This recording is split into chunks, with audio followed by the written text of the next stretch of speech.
Hezbollah calls it biggest security breach in war with Israel. Hezbollah fighters are among those killed, the group says. Pagers used to try to avoid Israeli tracking. No comment from Israeli military or government. Air France cancels flights to Beirut, Tel Aviv. Beirut, September 17, Reuters.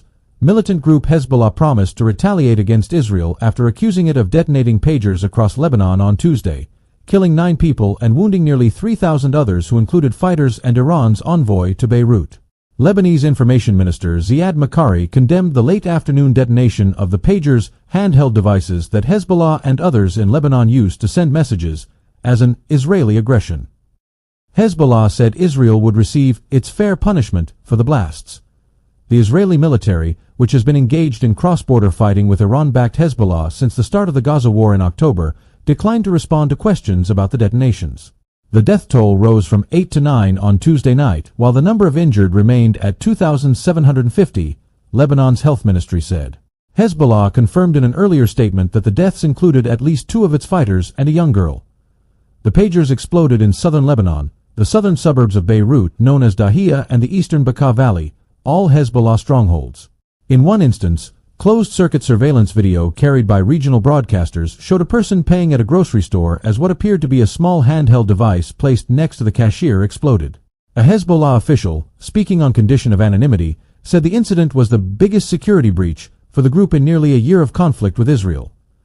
The New York Times reported that Israel hid explosive material in the Taiwan-made gold Apollo pagers before they were imported to Lebanon, citing American and other officials briefed on the operation.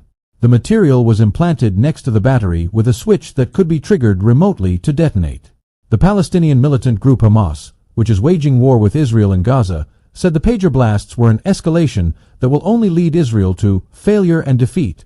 UN Special Coordinator for Lebanon Janine Hennis-Plasschaert deplored the attack in a statement and said it marked an extremely concerning escalation in the conflict. Washington said it was not involved in the explosions and did not know who was responsible. The U.S. renewed calls for a diplomatic solution to tensions between Israel and Lebanon. It urged Iran, which with its allies Hezbollah, Yemen's Houthis and armed groups in Iraq has formed an axis of resistance against Israeli and U.S. influence, not to take advantage of any incident to raise instability. Without commenting directly on the explosions in Lebanon, an Israeli military spokesman said the Chief of Staff, Major General Herzi Halevi, met with senior officers on Tuesday evening to assess the situation. No policy change was announced, but vigilance must continue to be maintained, he said.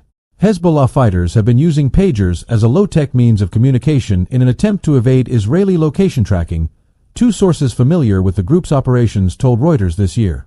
A pager is a wireless telecommunications device that receives and displays messages. Iran's ambassador to Lebanon, Mojtaba Amani, suffered a superficial injury in Tuesday's pager blasts and was under observation in hospital, Iran's semi-official Fars news agency said.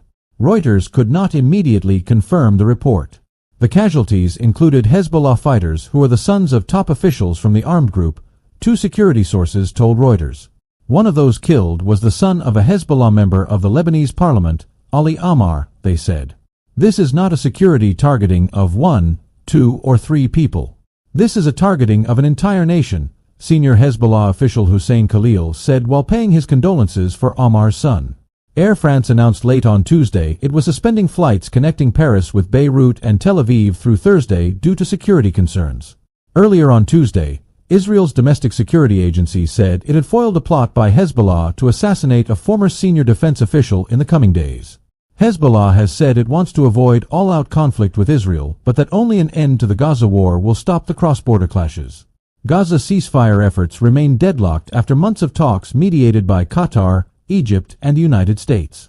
While they saw a threat of escalation, experts were more skeptical, for now, about the potential for an imminent full-scale Israel-Hezbollah war, which the U.S. has sought to prevent and which it believes neither side wants. After Tuesday's blasts, ambulances rushed through the southern suburbs of Beirut amid widespread panic.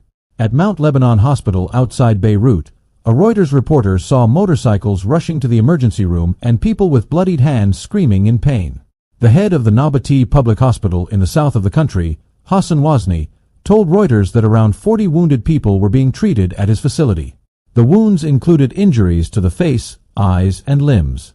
Hezbollah fired missiles at Israel immediately after the October 7th attacks by Hamas gunmen on Israel that triggered the Gaza war. Hezbollah and Israel have been exchanging fire ever since, while avoiding a major escalation. Hezbollah has lost more than 400 fighters in Israeli strikes over the past year, including its top commander Fuad Shukr in July. Tens of thousands of people have been displaced from towns and villages on both sides of the border by the hostilities.